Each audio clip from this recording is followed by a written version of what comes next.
2020.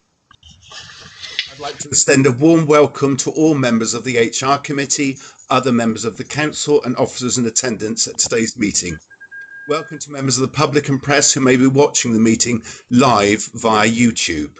I am Councillor Barry Rickman, Leader of the Council and Chairman of the HR Committee. I would remind all participants that this meeting is being broadcast live and will be available for repeated viewing.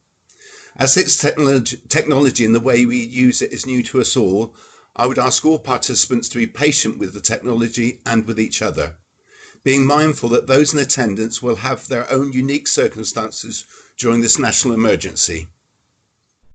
Please will all participants note that the following procedures for the meeting I intend to follow as chairman are: please could all attendees mute their microphones when not speaking, which will reduce feedback and background noise. Similarly, please remember to unmute when I invite you to speak. Please switch any other devices such as mobile phones off or to silent setting for the duration of the meeting. Please only speak when invited to do so by me as chairman, introducing yourself to the meeting. Those in attendance to indicate that you would like to speak, please send the message RTS, request to speak, using the Skype conversation facility. Please only use this facility to indicate that you would like to speak, and note that all attendees can view messages sent via this facility. Please could all attendees refer to the relevant report number and page number when speaking, so it is clear and understanding what is being discussed at all times.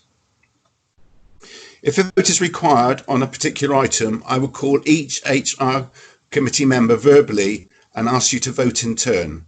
Please express your vote verbally with for or against or abstain. A recorded vote will not be reflected in the minutes of the meeting unless this is requested in attendance with the normal procedures. In accordance with the new government regulations regarding virtual meetings and remote participation, all participants must be able to hear and be heard by all attendants. When voting, I ask that all members of the HR Committee do so in the acknowledgement that they have heard the full debate and can therefore vote in accordance with the regulations. In the event of any technical problems, there will be a short adjournment to establish if the fault can be addressed. Please bear with us in these circumstances. If an individual loses connection at the meeting, it is practical to continue with the quorum, it will do so. For the benefit of all participants and those viewing this meeting, I would now call the names of each committee member and ask them to identify themselves as being in attendance at the meeting. As previously mentioned, I'm Councillor Barry Rickman, Leader of the Council and Chairman of this committee. Councillor Brand. Present. Thank you. Councillor Craze. Present. Thank you. Councillor Cazell. Present. Councillor Harris. Right. Okay, we don't have Councillor Harris today. Councillor Maureen Holding.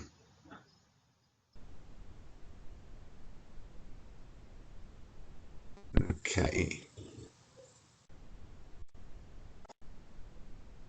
I will press on. That's probably a technical thing. We can help Maureen out, I'm sure. Councillor Kangarani. Present. Thank you. And Councillor Mark Still. Good morning, Leader. Present. Thank you very much. Other members of the council in attendance will be recorded in the minutes of this meeting. So first of all, apologies. I believe we've had none actually put in today. Is that correct? No apologies, Chairman. I think we'll proceed, and if there are technical problems with others who may join us later. Okay, committee members, please indicate if you have any matters to raise in respect of the minutes of the meeting of the 30th of January 2020. Otherwise, I will take these as read for signing as an accurate record. Okay, nobody's indicating. Thank you. Declarations. Do any members of the committee members have declarations for any pecuniary or other interest in respect of the business of this meeting? Okay, I'll take that as none. Some of the agendas differ. I'd like to just deal with public participation at this moment and think that we don't have any. Is that correct? There's no speakers, Chairman, no. Thank you very much. Okay, I'd now like to move into the reports properly, if I can. Item 3, HR update. If I could ask Helena to present the paper, please. Thank you, Barry. Good morning, everybody. So I'll share my screen. Once I've done that, I can't see if people are asking to speak, so you will have to let me know. Or indicate to me and I'll bring them to you. Thank you. And if you could let me know if you can see my screen, please. Give you a minute. Yes, it's loading. Yep.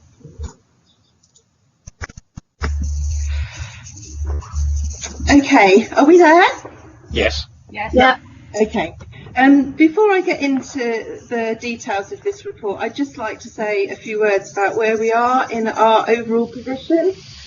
So the last couple of months have meant that we have faced probably our biggest transformation ever as a council in relation to our working conditions.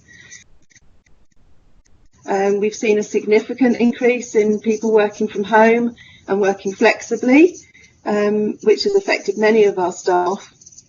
And actually even changes in working arrangements for operational staff have been put in place, in particular in relation to social distancing.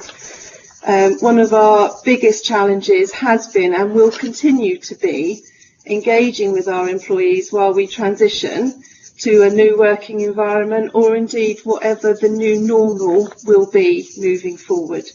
And I'm sure that we'll touch on some of these issues as we go through the agenda today. So that takes us into the HR update report, which is now in front of you. I'll go straight to point 2, which is the iTrent HR system. It's been on the agenda regularly since we took the new system, as we've gradually introduced further functionality. And the last bit now that will happen is the performance module. And I'm pleased to say that we're currently testing that with a couple of our service managers so that we can ensure that the guidance notes for employees and managers when we eventually do get it out is as clear as we can make it. And we hope to have that out by the end of this month. In terms of the pay award, you may recall we implemented a 2% pay award for our staff from April. Now an improved offer of 2.75 has been made with the national employers, and although the whole deal has not been accepted as yet, we chose to implement the additional 0.75% and backdated that to April, and so our staff have had that as well. If there is any further improved offer that is made, then obviously we'll look to give that to the staff as well. In terms of furlough, so we closed our leisure centres from the 18th of March, and we furloughed about 396 employees. Now that does vary very slightly as people come in and out of furlough depending on the work that needs to be done. That's currently been extended to the end of June, but we still don't currently have a date for when our leisure centres can reopen. So point 4, I obviously wrote that before we knew what the new scheme was going to look like.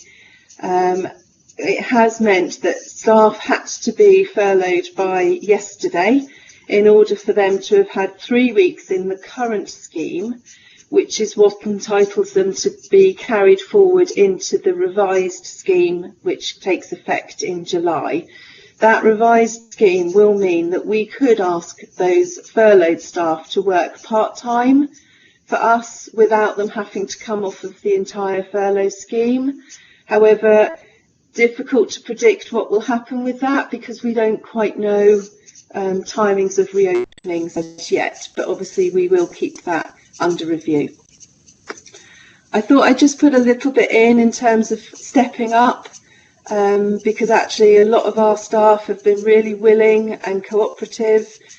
Some of them are doing different roles now. We certainly had people help us with the food hub. Our ICT that's in place has obviously meant that a lot of our staff have been able to work at home, whereas previously perhaps they either didn't work at home or only worked at home, once in a while, maybe one day a week, and they're now being able to conduct an awful lot of their work at home. In some of our essential service areas, such as refuse, we've deployed staff from other areas, including the leisure centres, and we've kept the disruption to the public to a minimum.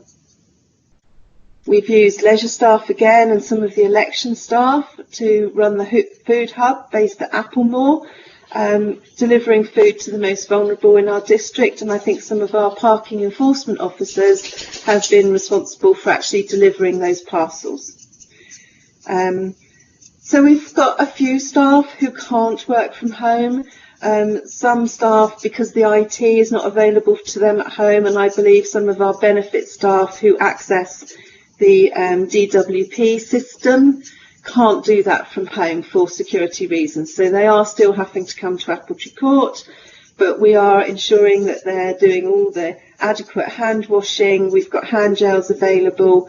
We're making sure that they wipe their workstations down and things like that. And of course, making sure that the correct social distancing is being followed. So moving forward, we are conducting risk assessments in all of our office spaces to make sure that we're following government guidelines.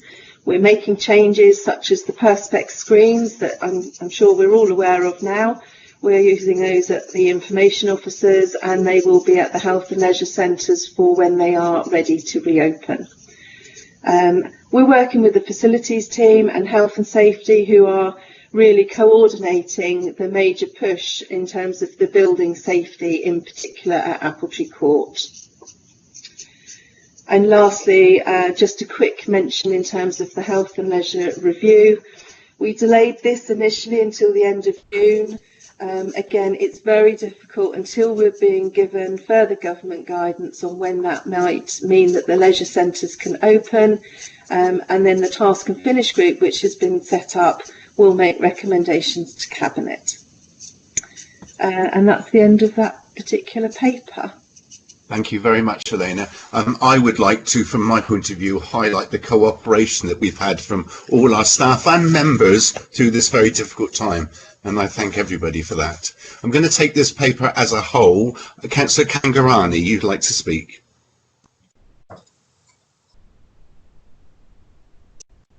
Thank you, Chairman. I understand that some of the staff had been redeployed to support the food delivery. Although I really appreciate the effort they're making, would that be possible to rely on the voluntary service to deliver the food, if you like to take the cost into consideration, rather than redeploying the staff who are being fully paid, rather than being furloughed? Thank you. Okay, to say from my point of view, from the whole district, Councillor, actually it depends in different areas, what volunteers are available and, what was set up. Helena, do you want to add anything to that? The only thing I can add to that is that the parking enforcement team, obviously now that some of our car parks are reopening, will go back to doing their original role. And as I understand it, the number of parcels that are now going out from our food hub is decreasing. So I don't think there's quite the pull on our resources now that there was at the height of this. Okay, thank you very much, and thank you for raising the point. Bob Jackson, would you like to make a contribution, please? Yeah, thank you, Barry. Just to update on that, obviously as we move forward, we are trying to move and engage with the voluntary sector, but you will appreciate that during the start of the lockdown process and the start of the shielding, the voluntary sector itself was under a great deal of pressure at that stage. So we had to support the voluntary sector as much as anything. But as we move forward and we get back to a level of the new normality, we are certainly looking to engage with the voluntary sector again for them to pick up some of the responsibilities that our staff have had to carry out. Thank you very much. Councillor Cazell. Morning, Chair. I just wondered, given the amount of people that are working from home now, is there a body of work which is assessing if some of those people can stay working at home, or is that not an option now? Without any doubt at all, that's part of the new normal. I'm the first one to admit that. But so will it be an option then, that they can just take that option, or? I think it will be on individual services of the council, but where they can, they will, I'm sure. Yeah. Okay. Thank you very much, Kay. Okay. And Bob, you wanted to come back? Yeah, sorry, just to say that obviously within the government guidance, there is still a strong lead coming from the Prime Minister to stay at home if you can at all possible. Even as there are relaxations, that still remains the overriding issue, is where you can do, stay at home. And because of the investment that we've made, we found out over the last few months that a great many of our staff can actually work successfully from home, and I would imagine a significant number will continue to do so for many months to come. The IT was very timely, wasn't it? Not half. Councillor Mark Steele.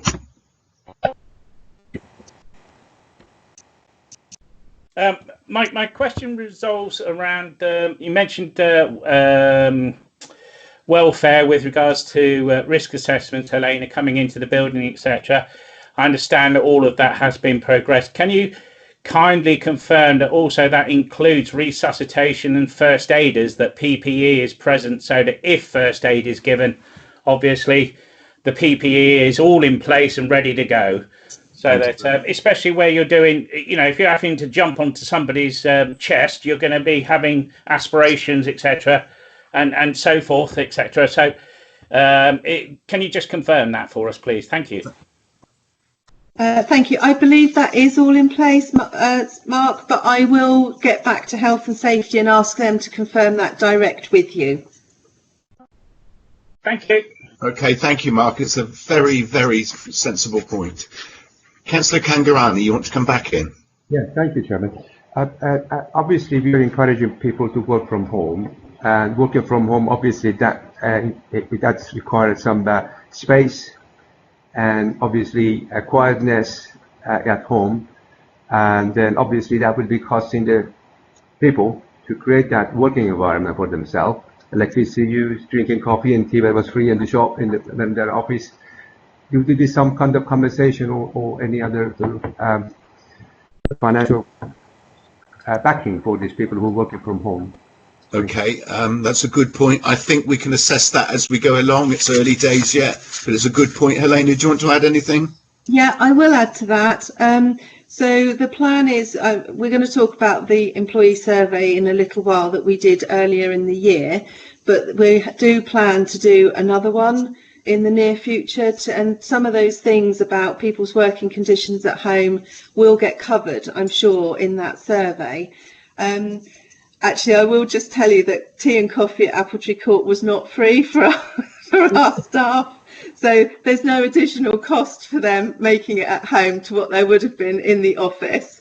But, actually staff in general have really appreciated the working from home. And I do take the point, we have got people working at home, they've got children at home, they are juggling that work-life balance. And sometimes they're working much more flexibly and doing work in the evening or even at the weekend when they can share the childcare with their partners. And people are just rising to the challenge of doing that, and it's lovely to see. Thank you very much. Hilary Brand, please. Just thinking going forward, obviously at the moment when it's warm and nobody needs their heating on, etc., I think it's fine maybe not to have an allowance, but I know that a lot of other companies pay a monthly allowance to people that work from home, especially during the winter, because you've got to have your heating on all day where perhaps normally you wouldn't, your electric on all day when you perhaps normally wouldn't. So if you're thinking ahead of letting people work from home much more, you might need to I would imagine you would need to come up with some compensation for that.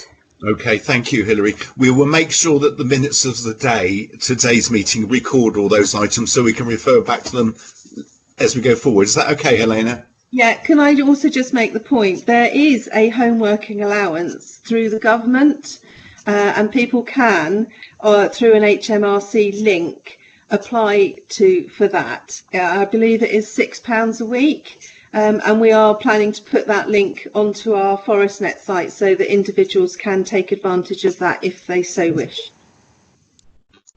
Thank you very much. Kate Crizzell, Councillor Crizzell. Sorry, old habits die hard. Having been a business manager holding a budget for years, I'd like to just point out that people are also saving on travel expenses and childcare where they're sharing and all those sorts of things. So I don't think we should get too carried away with that. Thank you. Thank you for that. We'll make sure that's recorded as well. And can I say, some of us grandparents have had to stand up to the issues lately too. We all got to get through this together, but they're all points well made. Okay, I'm going to ask the committee now just to note this report, if you would. Okay? Agreed? They're nodding, but they don't speak. Okay, that's fine. Moving on to item 4, the annual sickness report. Could I go to Zoe, please? Thank you, Chair. Hello, everybody. Morning. I'm unable to share my screen. Something's blocking me doing that. Is anybody else able to share the report? Sorry. I can do it. Thank you, Andy. Sorry, I don't know quite what's happening there. Just keeps falling over. Give it a sec.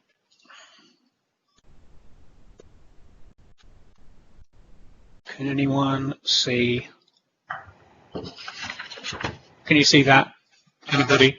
Not yet, no. No. Okay. It just keeps bouncing back when I do it. Any luck now? Yes, something's happening now.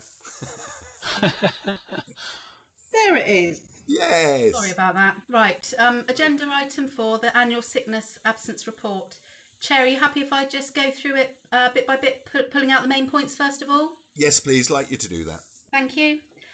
Good news, everybody. Our sickness figures have gone down by 1,500 days compared to last year. That takes us from an average of 10.47 days to 8.6 average days per full-time equivalent. And that equates to 0.69% less working time lost. Long term is similar at 4.65 days per FTE. Short term is down by 1.5 days to 4.01. And this is good news because short term, although we have triggers and ways to manage that, is harder to manage than long term ongoing cases. So that's very good news and shows that we've been managing our cases well. The top 5 reasons remain the same, and long-term mental health is high and is obviously of high priority to the council, and we come on to talk about that in a moment. Long-term open sickness cases only represent 6% of the overall sickness stats from last year, so there are not that many cases brought over from last year into this financial year, and that's only 7 people. It's very important to note a big change that's happened this year is the change to our short-term sickness triggers, which have been brought about by both yourself, Barry, and Bob going out and doing your talks, and staff from our operational services were discussing sickness with you and the impact of that on their crews. And so HR were tasked with working with the unions to come to a new sickness absence triggers and way of dealing with those. And in agreement with the union, we now have different trigger points. So I don't know if you want me to go into those, but we've reduced the trigger points so that people hit a sickness trigger sooner than they would have done before in quite a number of ways, and that is detailed in the report. And we believe that that has had a positive impact on reducing sickness absence and managing it and people back to work sooner where they're able to do so safely. Thank you. The average in the public sector is 8 days, so we're almost in line with that, and lots of public sector don't have quite the operational workforces we have. We have continued with our employee support line, which, as well as offering lots of services on the phone, offers face-to-face or now virtual appointments. We do our HR brief bites to inform or refresh managers on how to manage sickness absence successfully. We've offered flu jabs again last year. It'll be interesting to see what we need to do this winter. But there is a huge focus on mental health. There was last year, and we're only increasing that this year, and we've been able to take advantage so far this year of lots of virtual courses for managers in terms of managing their teams remotely and managing mental health of teams. We've also got a mental health first aider course running next week virtually, the first one the company have run, so we'll see how that goes. But we have 12 trained mental health first aiders and another 2 mental health first aiders that have joined us in the last year from their previous organisations. And we will by the end of next week have another 10 people trained across the authority, including an operational employee. Last year we also ran some mindfulness and wellbeing sessions for a lot of employees, and we intend to run further sessions in July this year and see what take-up's like on a virtual platform. We'll also be running some we ran last year dignity at work training about treating everybody fairly and embracing equality at work, and we will be running more sessions this year. That's my run through. I don't know quite what to do next, Chair. Okay, thank you very much. Nobody's actually indicating that they want to raise any issues. So like I would in the old days, and then somebody has. I would go. All right, I'll come back to you in a second, if I may. What I'm going to suggest is that I'm going to page the report, and then if anybody wants to indicate. Councillor Cangarini, can you indicate what it was you wanted to raise? I'm looking at the days sick by service area, which is on page 8. Right, thank you. Chart, yeah. Sorry, it won't be a sec. Yeah, there we go. There we go. That's it. Please carry on. Yeah, no, that's bottom of the page. That's the one. Yeah. Day 6 by service area. Yeah. Shall I ask the question? Please do. Sure. In that chart, there are some identified areas where the actual sickness is the highest, like health and leisure, housing, and also the street scenes, and also waste and transport. They seem to be having the high sick days. Now, have these been identified? What has been done to actually to reduce the sicknesses on these sectors, if anything? Thank you. I can answer that question. Please do. Thank you. In line with all the other measures that we've previously spoken about here, it's mainly through early identification through the hub, which now allows automatic alerts to go to managers to let them know when people have hit trigger points. Managers are also able to run their own reports so that they can proactively look at sickness within their teams, and that's from a line manager, but every manager up above them, Bob could see everybody's, Helena can see all of her teams, and every other service manager can see everything within their team, so they can drill down as much as they wish to. And we run our brief bite sessions to ensure that managers are either who are new to it or need a refresher are aware of how to manage sickness absence proactively, and that goes hand in hand with the short-term sickness absence, where we have lowered the trigger points so that people hit triggers sooner, and formal action is taken to encourage returns to work and sustained return to work.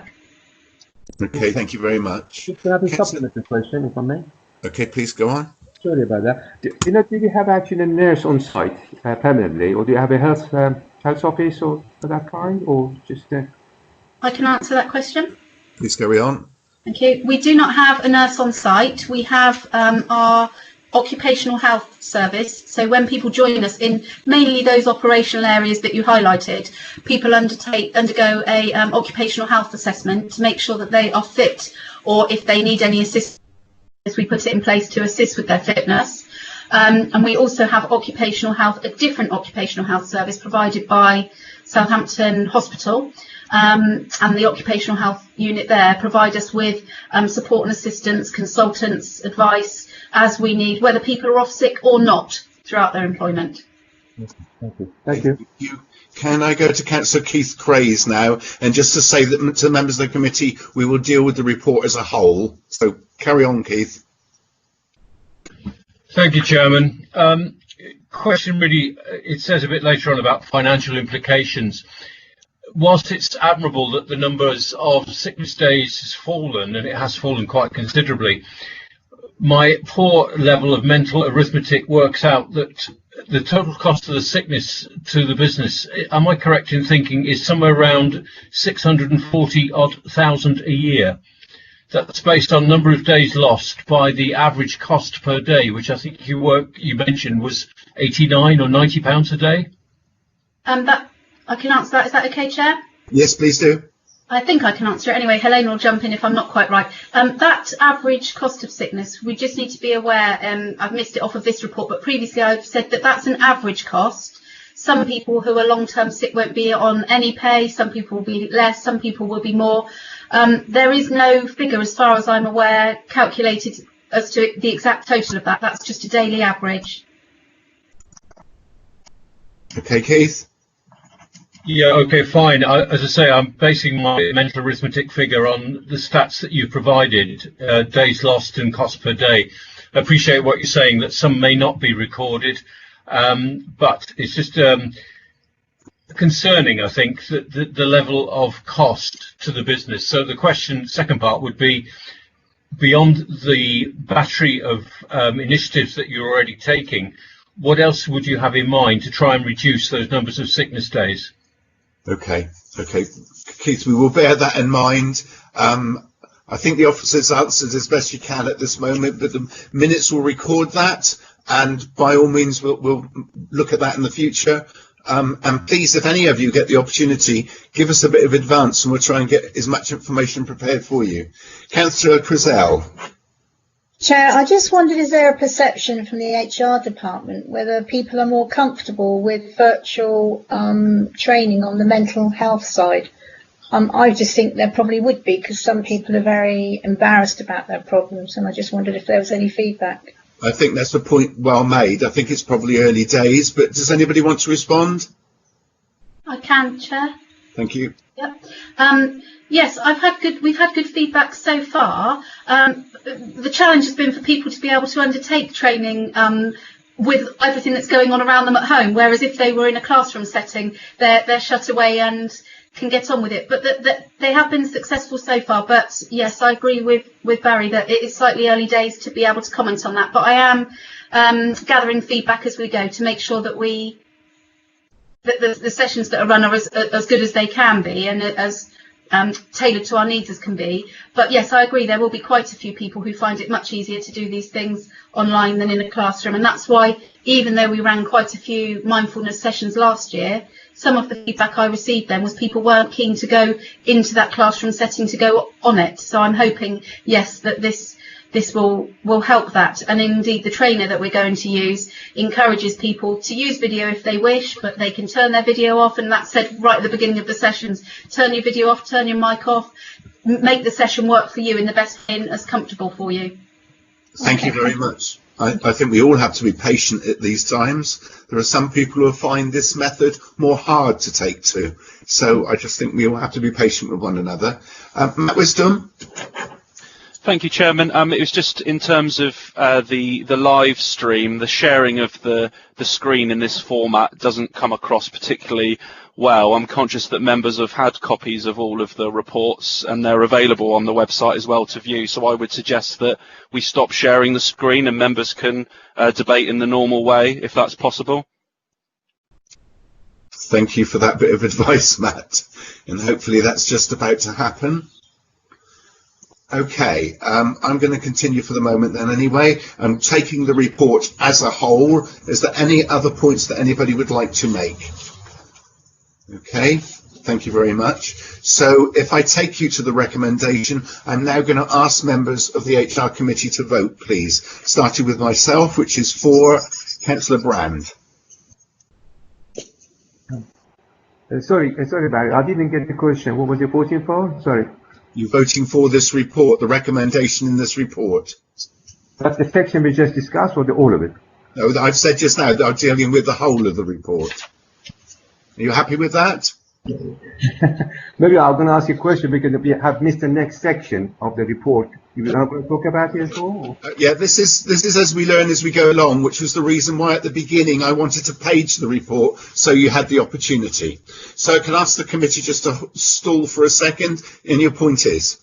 Point out where it is in the paper, please. Page.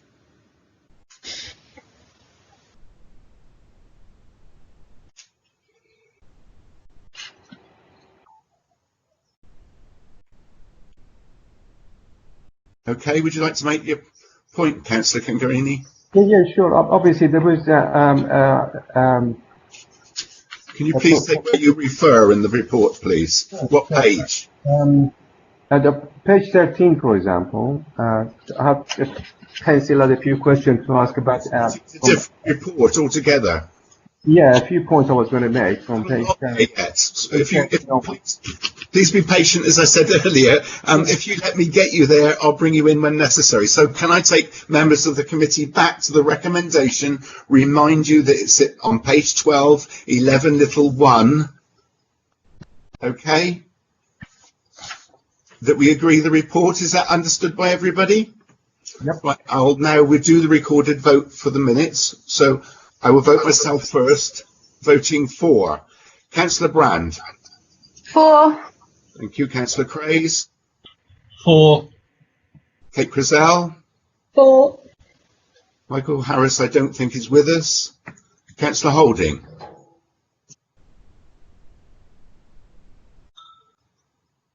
Okay, that may be a technical problem. Councillor Kangarami. For. Thank you. And Councillor Mark Steele. For. Thank you very much. That is carried. Thank you. Thank you. We're now going on to item 5, which is the employee survey feedback and the presentation from Helena. Thank you. Helena. I will have to share my screen because you won't be able to see it otherwise. So I'm sorry, Matt, you'll have to bear with. If somebody could shout when you can see it.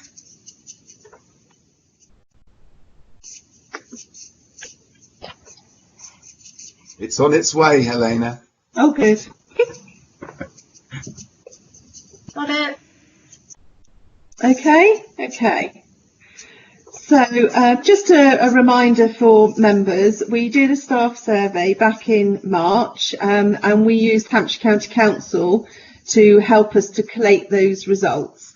One of the reasons for doing that was to try and encourage people to do it, feeling that it would all be confidential and that they could be a bit more open in the things that they put forward.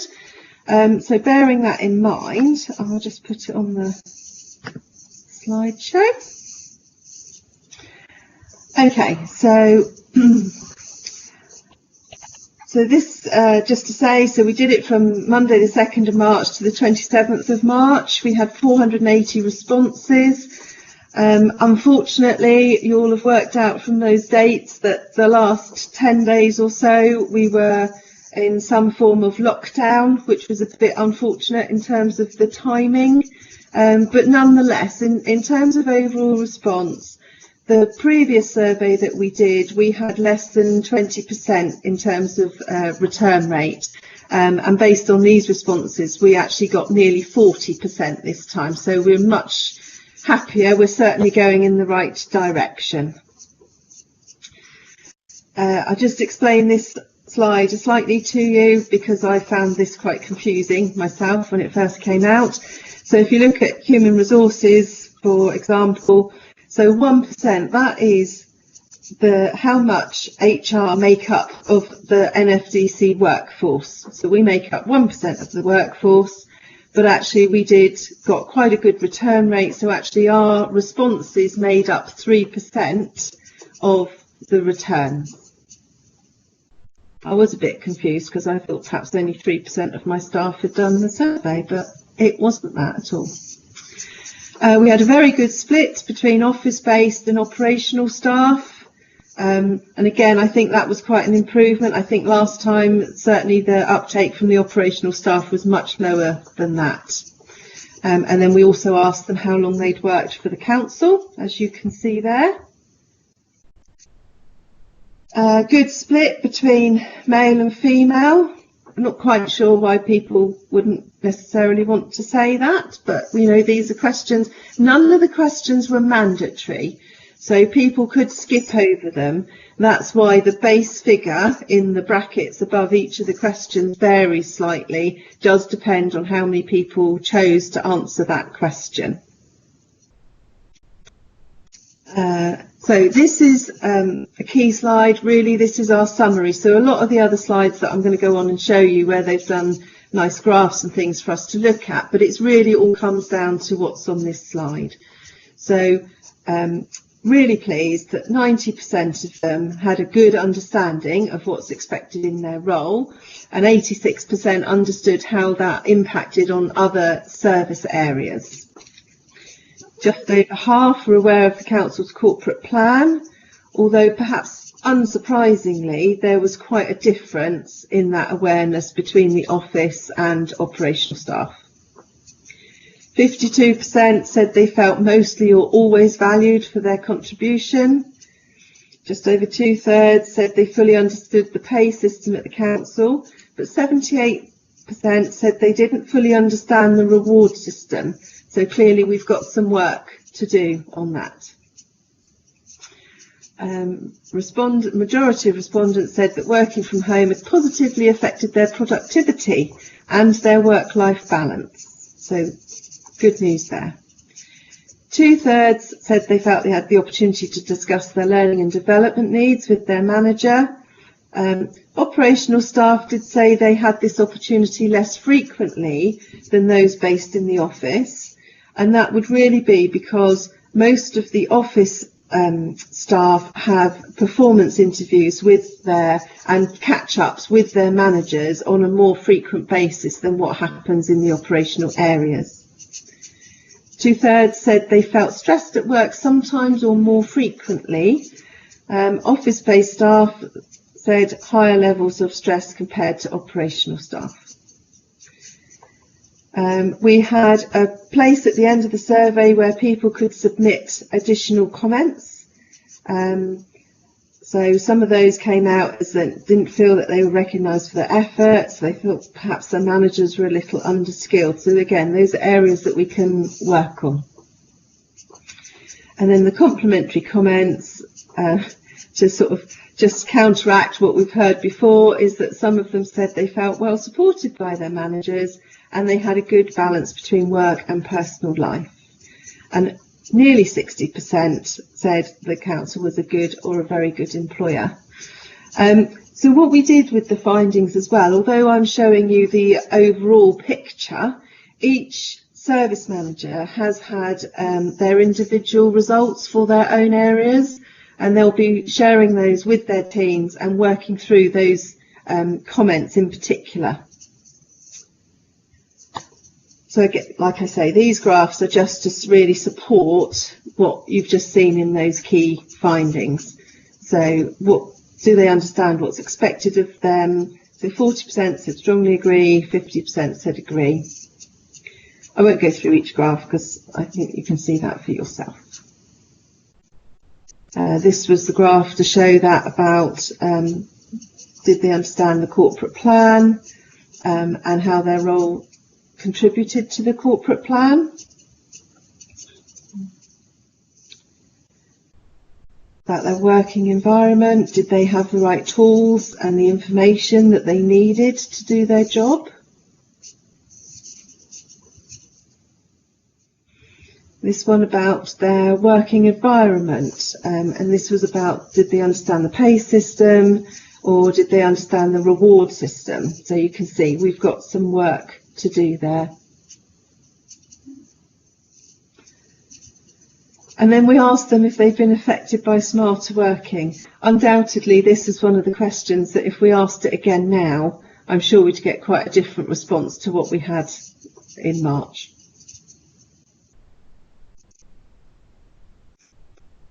Then we asked them about if smarter working initiatives, particularly about laptop devices, the opportunity to work from home or the opportunity to work at a drop-in, and we split that into did they feel those initiatives affected their productivity, or did we feel it affected their work-life balance?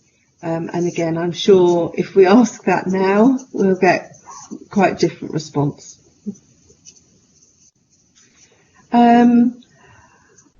So we asked them to describe their working condition in one word, and you can see there we've got quite a range of words that came forward. Some are really positive, some not so positive. What I can't tell you there is which area those particular people worked in to come out with that, but they would have gone to the service managers in their individual reports.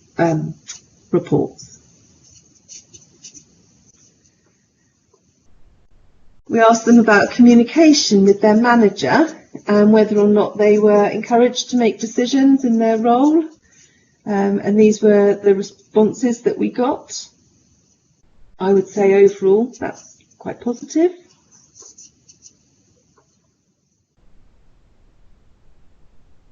We asked them about the opportunity to discuss their learning and development needs with their manager. And you can see there is quite a little bit of a split between operational staff and the office-based staff. And in particular in the graph on the right, you can see there's quite a spike where it's at least monthly or at least once every 3 months. And then it does go down slightly when it's 6 months or once a year. We're hoping, of course, that excuse me, that will improve when we put out the new performance management part of the HR hub. Performance and development. So does your manager give you constructive feedback on your performance, and how helpful do you find that feedback? So I think that's quite positive on the right hand side, that people feel that feedback is either very helpful or quite helpful. So quite a good lean towards that. And then again, going back to performance management, this is about objectives. Do you have any objectives, and were you involved in setting those performance objectives? We also asked staff about their well-being. Do you feel that the staff care about the well-being of its staff? And then do you feel stressed at work on the right-hand side there? And actually, the sometimes is not that different in terms of office-based staff and operational staff.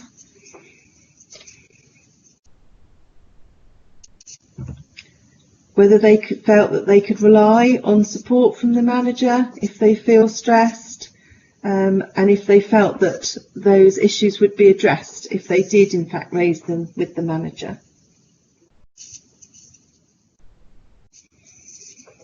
Then we did ask them about mental health issues. Would you feel happy discussing your issues with your line manager? And then on the right hand side there, were you aware of the interventions that we have in place? So Zoe spoke earlier about the mental health first aiders that we have, and we're going to be increasing the number of those. We've got occupational health, and we do also have the employee support line. So I think overall there's quite a good number of staff that know about all of those interventions. I think there's a little bit more work to do on the mental health first aiders, and I'm sure we can look to do that in the not too distant future. And then about us as an employer, really. So nearly 60% rated us as good or very good. 10% thought that we were poor. 2% thought we were very poor. But I think overall the fair, the good, the very good and the fair make up 89%. So I think that's overall very good result. Key driver analysis, for those of you that like to see things into a graph format. I won't go through all of that for you. I think we're going to try and put this online somehow, the whole results, so that the entire council can have after we've discussed them here today. And here are some of the comments that were made, obviously not all of them, but I think Hampshire have tried to lump them together where they seemed quite obviously similar. Again, I'm not going to go through all of those. It will take forever, but you can have a good view at what people are feeling overall.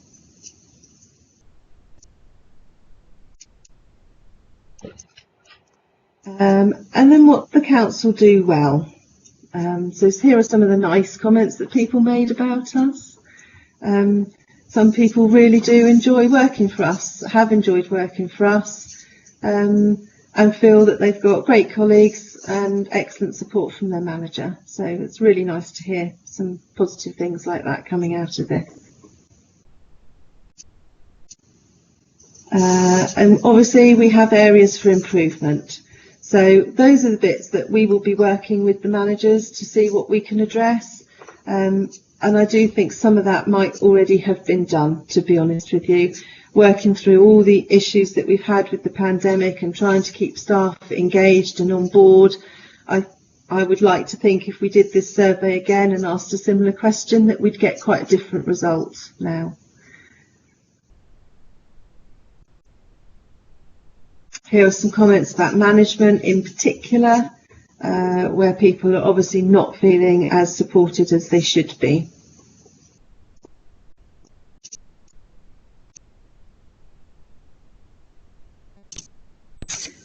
One of the things we asked about pay and benefits, so here are some of the comments about that particular area where they feel it should be, some things that they feel they're not happy with.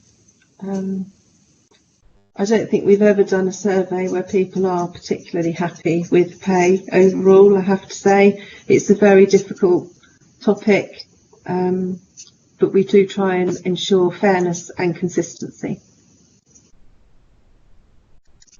And that is literally just a recap of the slide that I showed you earlier, so I won't go through that.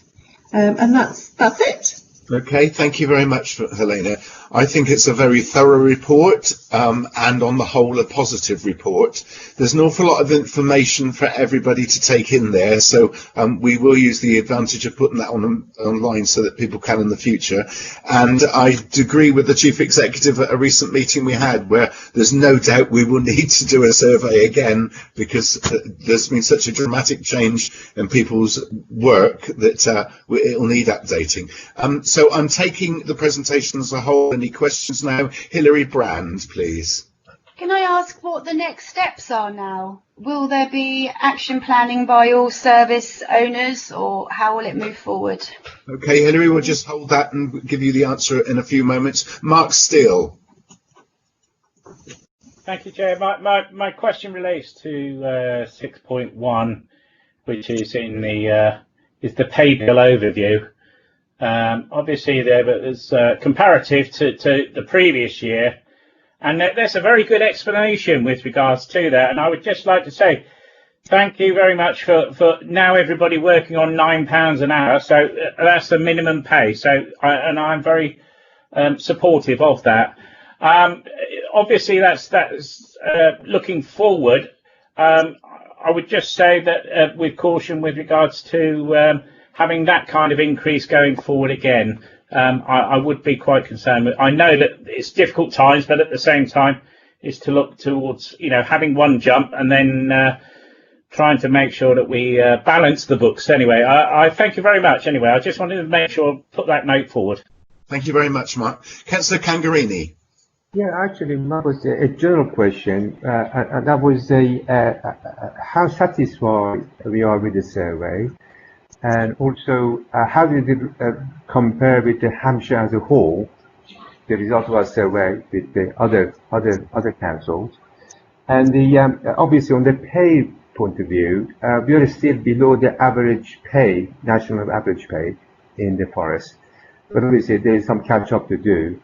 And the final question would be: are we top-down management or bottom-up management in the council.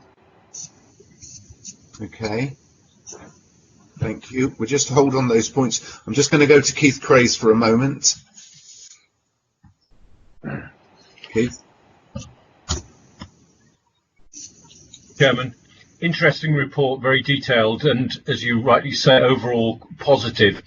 One thing it does throw out, though, and that is a positive aspect, and that is it highlights the need for future, let's call it in old-fashioned terms, management development, management training, to help with the staff management relationship, because there are obviously areas, as always, that need to be explored there. Okay, thank you very much. That's point well made. Nobody else is indicating, so can I go to Helena now to Hilary Brand's question about where do we go from here, which probably is another survey, and also the points that Councillor Cangarini was making about how we compared with other councils. If we've not done that piece of work and don't know, please tell me that. Okay, thank you. I think the first question was how happy are we with the survey results? Yep. There will always be room for improvement. What I am much happier about is actually the return rate that we got this time compared to last time. I'd always like us to do better, of course, but you know, we got twice as many people do the survey this time as we did before, so I think we have to take some happiness from that. We haven't compared these results with those from the rest of Hampshire County Council or other local authorities. They may well do staff surveys, but they might ask completely different questions, so it would be really difficult to do a comparison between the two. I think that's all of that one. Okay. And in terms of where do we go from here? Yes, definitely. So the service managers, like I say, have been given their own individual service reports to look at, share with their staff and see what, if any, improvements they can make. On a corporate basis, there are some things in there that we will pick up. Certainly we'll pick them up in HR in terms of people not understanding the reward system. So we can do some work on that. We will do more work when we go out live with the performance management element of iTrent, and we will be giving that a good push when we can, hopefully by the end of this month. So, you know, there are things that we will do corporately, but I think I mentioned before, the other point is we will do further surveys, probably not asking all the questions that we asked here. Interestingly, one of the points that we discussed this with the employee forum members last week, one of the points that they made was they felt, because some teams are relatively small, that if you didn't ask the questions about age, sex and how long you've been here and those sorts of things, because they felt asking those could still mean that some staff are identified. And it was trying to anonymise the survey, really, so we didn't ask for a name, because we're hoping it will encourage people to give us the honest feedback that we need in order to improve. So perhaps in our next survey we'll consider that. It's more important for me to know which service area somebody's in, so that we can address the issues that come forward, than it is to know all the equality information. We can ask that on a regular basis, but I don't think we necessarily need to ask it every single time. And we'll give it a go. That was the feedback from the forum. Perhaps we'll give it a go next time and see if it does indeed increase the results. Okay, thank you very much, Elena. And also in answer to Councillor Cangarini, not at the moment, I might stress, but when I get a chance with meeting with other leaders, I'll certainly do some work on making some comparisons. Kate Crizell, please. Thank you, Chair. It's not really a question, it's an observation. I would think, given that you have a long-standing staff, I think people get very comfortable and think that the world outside is a lot better. And I wonder if it's not possible without pointing fingers, but if you were able to poll the people that had only been there a year or so, I think your answers would be a lot more positive, but that's just my perception. Yeah, I think you're probably right, but the world outside has certainly changed as well, hasn't it? Okay, can I go to the Chief Executive, to Bob, please? Thank you, Chairman. Just to say a couple of things. yourself and myself went out and we had one-to-ones with all staff. I don't think anything particularly has come out of the staff survey that was different from the responses we got from a lot of the staff at the time. And I think, as Councillor Craze has picked up, there is a need to invest more in management development. I think there obviously are some areas of the council where we need to do a lot more in terms of management and the operation and engagement with our staff. We certainly will produce an action plan. We did, from some of those one-to-ones that Barry and myself did, and we organised after that some HR bites of service where staff could deal with some of the issues that they were raising. Obviously, we do need to undertake a further survey, because what we've been through over the last 3 to 4 months, I think, has dramatically changed our staff's views on things, whether it be home working, how well it's gone, etc. and so forth. And I think we get some different responses to that. And I would anticipate that we feed that into the appropriate task and finish group, also that's looking at recovery, to guide us as we move forward. That's all I was going to say. Thank you. Okay, thanks very much, Bob. Okay, nobody's indicating now, so can I say, Helena, thank you for the presentation. I think it's a magnificent piece of work, and there's lots to do. Thank you very much. I'm going to move on to item 6 now, the HR metrics. And what I'll do this time is, if you indicate you wish to speak, and I'll ask Zoe to pause at that point in the report. I noticed, Councillor Cangarini, it was actually on page 13 anyway, wasn't it? So we'll bring you in quite soon. Crack this one way or the other. Okay, Zoe, please. Thank you.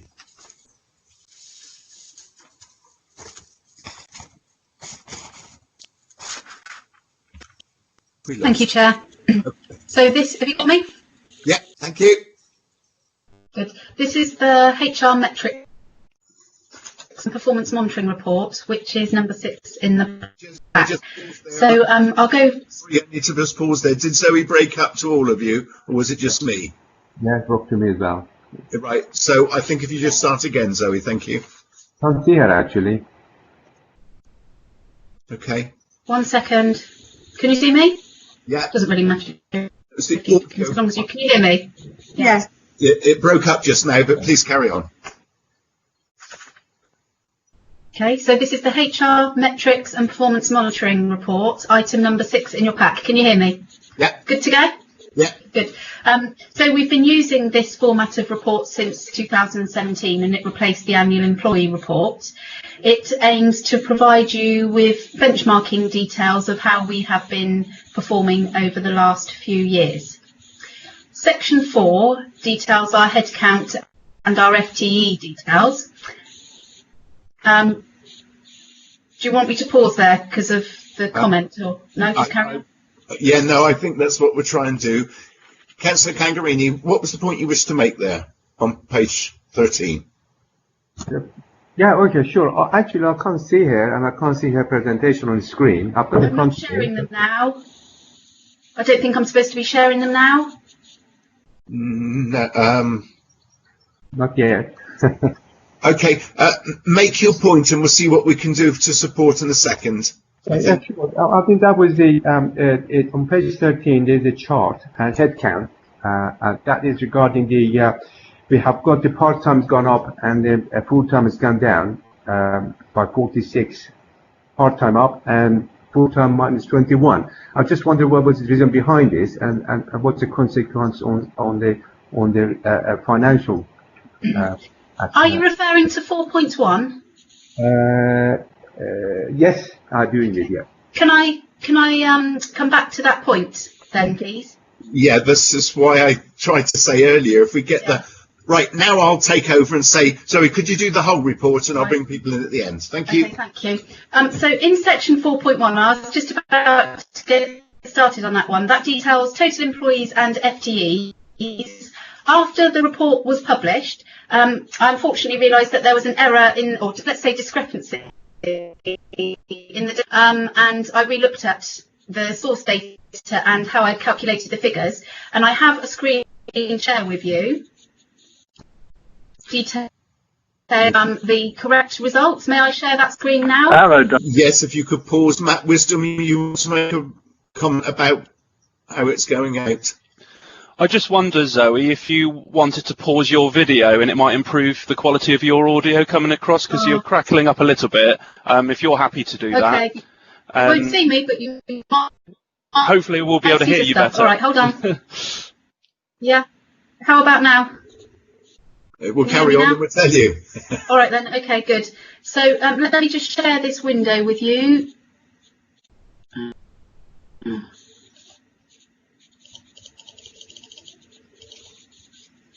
Please let me know when you can see the screen.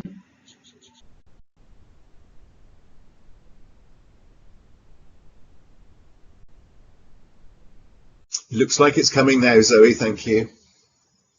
Thank you. Do you see it? Yes, it's here. It's there. Thank you. So you may like to look at the figures in more detail after the meeting. However, what this reports is that the figures are different than shown in the report that you've received, and Andy will append a copy of this to the report for you. So it shows the main reason that the figures are different is because casuals were previously excluded when we were using the old reporting system. They're included now because the Office of National Statistics also needs to know about casual employees, and they didn't before. So the graph above, the table above, gives details of a breakdown of that and shows that the casual employees made up some significant number of our total employees. If we take the casuals out of that figure, it gives us a figure which is consistent with previous years. So there has not been a huge or notable increase or decrease in figures. There has been an increase of 26 contracted employees, which is 16 full-time equivalents, and that is mainly accountable to housing maintenance, which has gone through a large restructure and has had an additional 23 employees, equating to 19 FTEs. I'll now go back to the report, if that's okay, Chair. Thank you.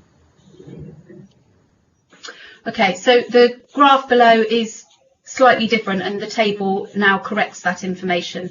But in 4.1, the figures remain largely unchanged than have been reported in 2018. Oh, I need to stop sharing. Right. Okay. Then I move on to employee turnover.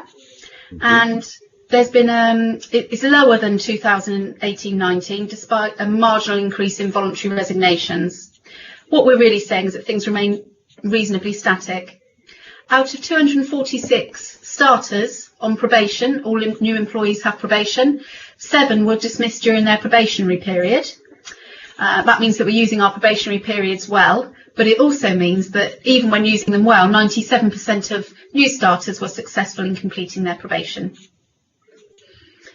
Recruitment and retention, you can see the details there that we have been able to fill 83% of posts full-time, which is very similar to last year. Again, a very similar picture.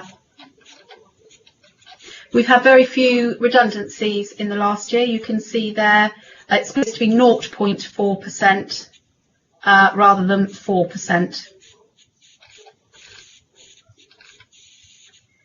Female employees remain pretty consistent, that between 17-18, 18-19 and 19-20, they have remained around 50% of the workforce.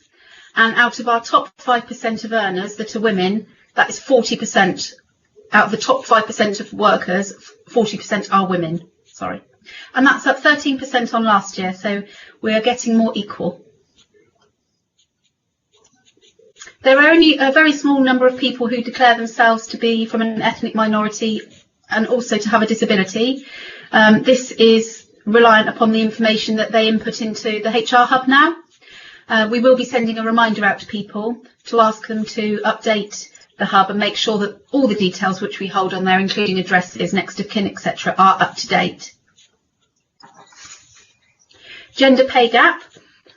We were asked last year to provide a comparison to other local authorities. Not because of COVID, the government has relaxed its requirements for reporting. We, of course, were early in with ours, thanks to Helena. and many other authorities have put their information forward, and that grid details those within our local area that have so far submitted their results and how we compare with them.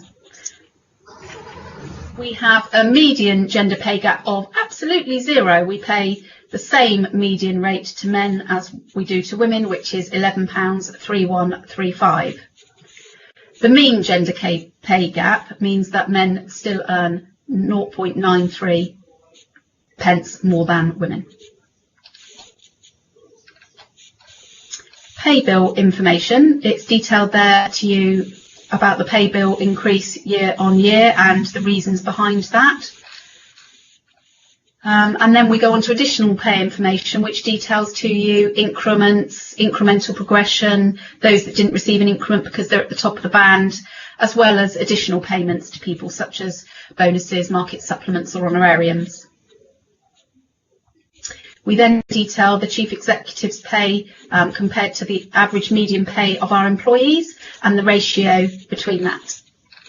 Then we've got some HR stats, which I won't go into detail now unless anybody raises a query with, just to show the number of caseworks that we've been dealing with as a team across lots of different areas. And then the bit I quite like is the key HR data, which shows the number of HR people across the workforce and how we compare to others. And in the Expert HR survey, February 2020, the figure was 1.63 for 2019. So we are thinly spread and doing well with that, I think.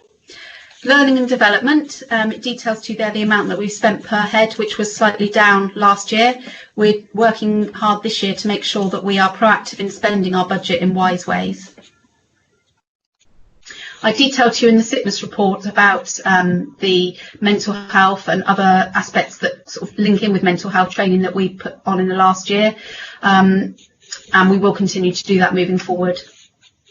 Apprenticeships, we've got 3 employees on apprenticeship contracts with us this year, so that's those sort of more traditional apprentices that join us as an apprentice, as well as 12 established employees undertaking training through the apprenticeship route.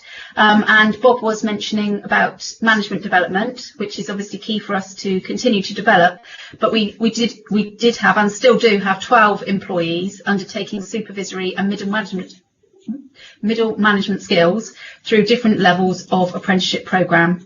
And we will continue to try to utilise apprenticeships where we can in the coming year. We had 3 work experience in the last year. And that concludes my presentation.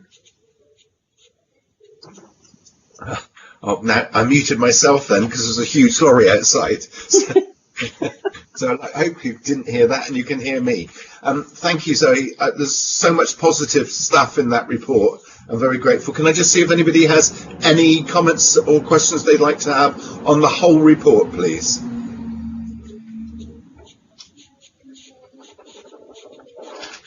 Okay. Nobody's indicating. Councillor Cangarini, are you trying to say something? If you demute or unmute or whatever the word is. Okay, I didn't realize I was muted actually. Okay, there was a question on page 15 regarding ethnicity of this lab. How actually this percentage reflects the ethnicity in the forest as a whole? Representative or in section 4.5? 4.5, yes. Yeah. It details there that the Office of National Statistics percentage is 2.4. That's right, correct, yeah. And then you have only 0.2% of the staff are from ethnic minorities. Do you think that that's reflected or not? I think 2.4 is the national number, but in New Forest, what is the number for Forest? Do we know that? Yes, it's 2.4 in the New Forest. Oh, I see. Okay, that's not national number, is it? Just no, that's in the New Forest. Okay. Do we now we have 2.2% of this, or people who are employed are from ethnic minorities? Is that representative? And it seems to be quite low, relatively. Just to say, it's 0.8 for New Forest District Council. It's up by 0.2 since last year. Okay, okay, I get that. And do you think it's a good representation? How many applicants were there from ethnic minorities when they are applying for jobs? Do we know that? I don't have that information to hand at the moment. No. Okay.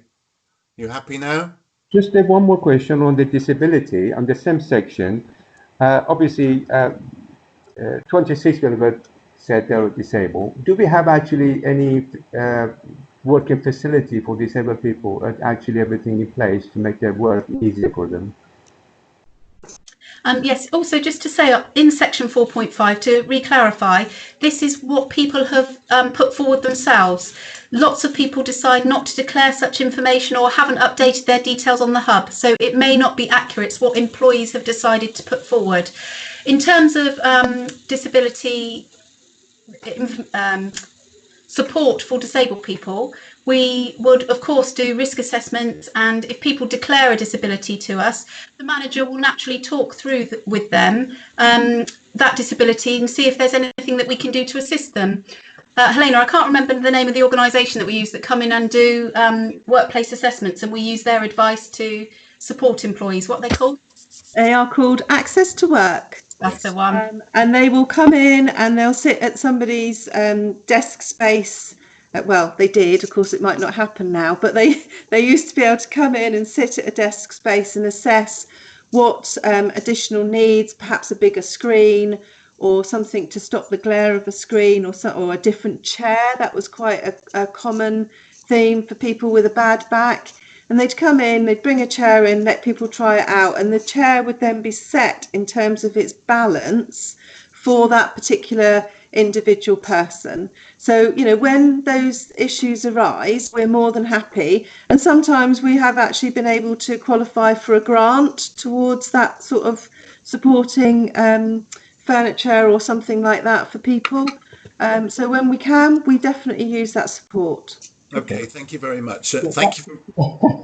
No, I just mentioned the chair. I just something came to my mind. If I want to work from home, and obviously I haven't got the office chair at home, it costs £100, £50, whatever. If I make a request for that chair, would I get the money for it? I think those are the sorts of things that we're going to have to look at moving forward. If as an organisation we're going to be promoting much more home working and that is going to become the norm, then those sorts of issues are things that we really need to be working through. Okay, thank you, Councillor, for raising it. Of course, it does highlight the good work that does go on in the background and will always continue in the background to support people. So I'm going to move everybody on to the actual recommendation, which is on page 20, and ask you now to vote for the report, please, starting with myself, which is voting for. Hilary Brand. For. Councillor Craze. For. Councillor Kate Crizell. For. Michael Harris, I don't think is with us. Councillor Maureen Holding. Maureen, if you're there, and you are there, if you unmute yourself, you could vote.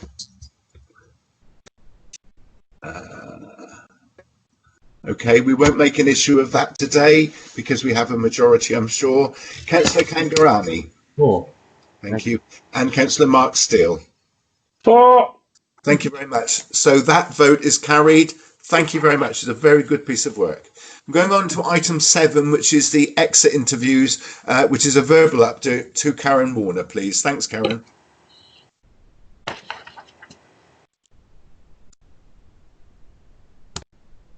Good morning. I'm just hopefully logging. Can you see me or hear me? You can. Good. Good. Thank you. Good morning, everybody. So it's just come over really dark here, so I think it's going to chuck with rain in a minute at my window. Yes, I'm just providing a verbal update to you all on the use of our exit interviews, or leavers questionnaire, as we've recently called it. So basically, since July 2018, we have, as an organisation, introduced a new way of collecting data from members of our staff who are leaving the council. We worked with colleagues in IT to produce an in-house database. This, the leavers questionnaire, is a short questionnaire. it's aimed to be completed in approximately 5 to 10 minutes, and it's electronically sent now to those members of staff who are not part leaving the organisation, but who are leaving as a whole. So we do have members of staff who might work in leisure, might work in our information offices, and they might leave one of those posts. The leavers questionnaire is sent to those who are voluntarily leaving us completely. It's sent out via our recruitment team. So when they're processing an online termination that has come through from our managers, they will part populate that questionnaire and send that out via email to that particular member of staff. Completion of the questionnaires aren't compulsory, although an automatic reminder is sent to that email address approximately a week after it has been sent. When the forms come back, the online form is enters via our recruitment team. They actually then access that information, scan the content of that questionnaire. That is then filed on their personal file, and if there are any issues that are highlighted on there that the employee has populated within free text, perhaps issues within the team, we will then within the HR advisory team be informed of that situation and then would then take that forward. So a bit of information here from some of the information from the content of the database is that we have had 98 questionnaires sent out, and within that, just over half have been returned. As I said, they are only sent to those who have voluntarily left NFDC. Some of the questions we ask are things like, what was the main factor for leaving us? Perhaps it was career progression, perhaps it was relocation to another part of the country, financial reasons. Also, we ask them questions, how did they hear about training? We're always wanting to promote training opportunities within the organisation. We'd like to know how they found that information was relayed to them. We also ask how they rate us as an employer compared to other employers that they may have worked for in the past.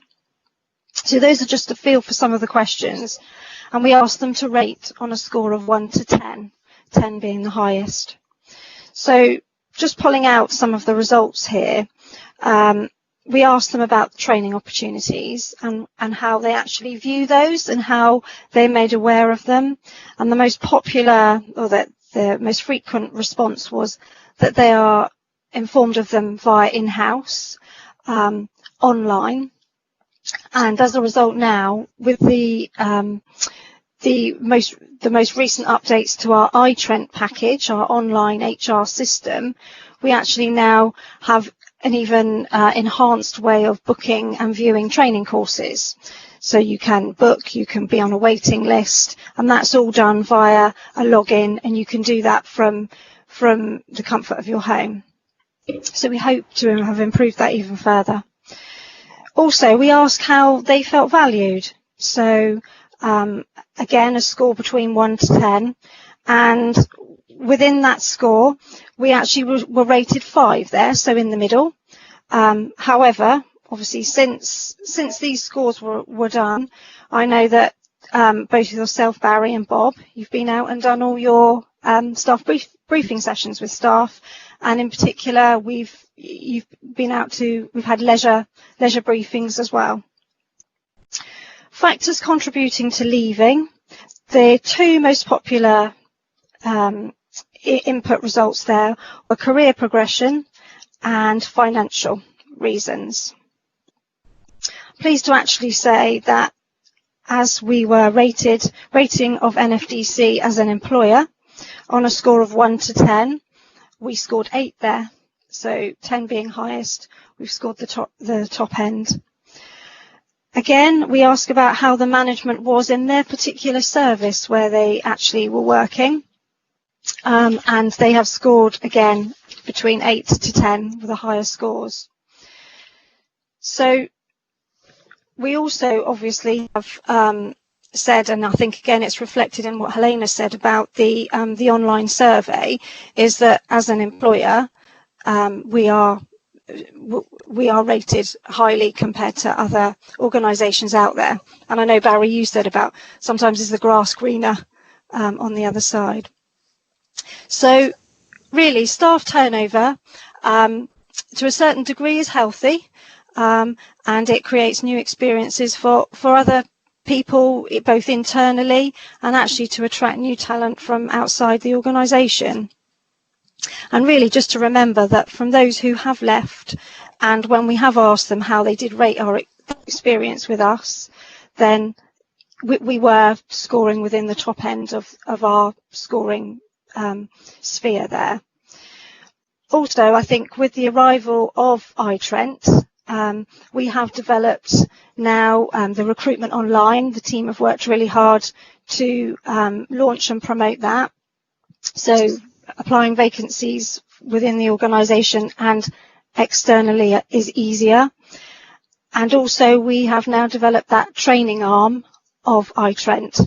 So it may be again pushing this further within the future that actually we can do something more with leavers information with our iTrent system. But you know, that's for the future. So that's just a little bit of an overview really of the leavers questionnaire process that happens at the moment. Thank you, Barry. Thank you. I'm muting myself. Councillor Cangarini, I think you needed to now mute, just helping us all do the meetings. And I think, Helena, you were the same. So there you go. Okay. Can I ask if there are any questions of Karen, please? Okay, that's fine. Nobody's indicating. So thank you for that verbal update, which was item 7. Item 8 now was or is or has been public participation, but we've already dealt with it. Item 9 is if I have any urgent items, and I am not aware of any. So I'd like to take this opportunity to thank you all for a really good meeting this morning, for being patient with me as we all work with the new systems and ways of doing things. And I wish you to keep safe and well. And now I declare the meeting closed.